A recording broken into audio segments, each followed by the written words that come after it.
Jam-packed ang Kapuso Mall Show dihang nakisadya ang Kapuso Stars agig pakigduyog sa pagsaulog sa 89th araw ng Davao. Ang mipalingaw nga mga Kapuso Store mao say mubida sa bagong movie sa GMA Pictures.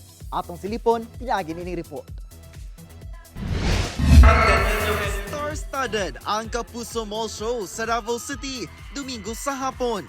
Nakisadya sa pagsaulog sa 89th araw ng Davao ang Kapuso Stars nga sila Anthony Constantino, Charlie Fleming, Allen Ansay ug Sofia Pablo.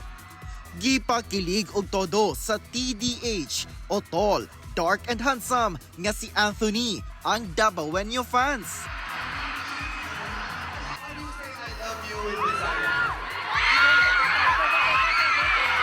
Dili na mahimutang ang crowd diyang nag-perform na ang Mindanawan nga si Charlie.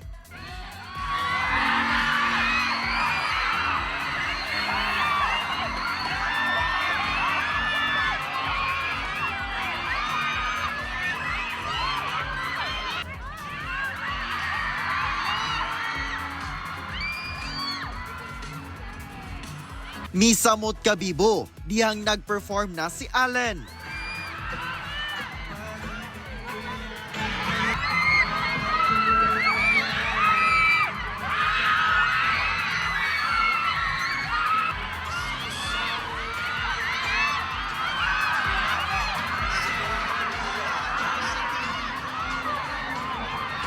Ug ang makabungog nga singgit sa fans kay Sofia.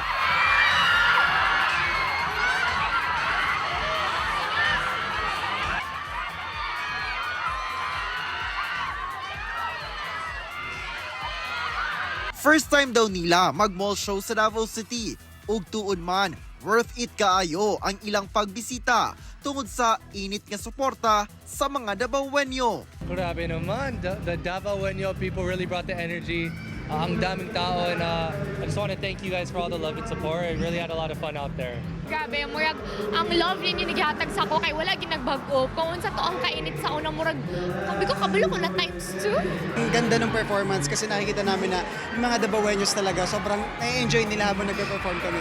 So kami naman habang nagpe-perform, mas ginaganahan kami. Sobrang saya ng warm welcome ng mga Davaoenyos kasi first time ko sa Davao. So I'm really happy na ang warm pala ng mga tao dito at grabe yung support. Silang upat mubida sa labing ginaatangan nga horror film sa GMA Pictures nga Huwag Kang Titingin.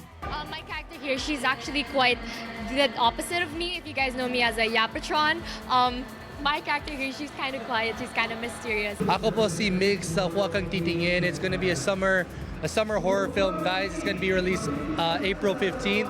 Kasi siguradong matatakot kayo dito and make sure na pag nanood kayo dito, may kasama kayo. Pwedeng boyfriend nyo, girlfriend nyo, family nyo. Kasi kakailanganin nyo ng kayakap. At isa pa, pang Gen Z talaga to. Si Celine is responsible ate kay Brian and meron siyang dinadala na guilt throughout the film. And abangan niyo po ang Huwag Kang Titingin dahil showing na yan at cinemas this April 15! Let's go! Kauban si Metro Awing sa kamera. Ako si Ori Gil Relator. 1. Mindanao.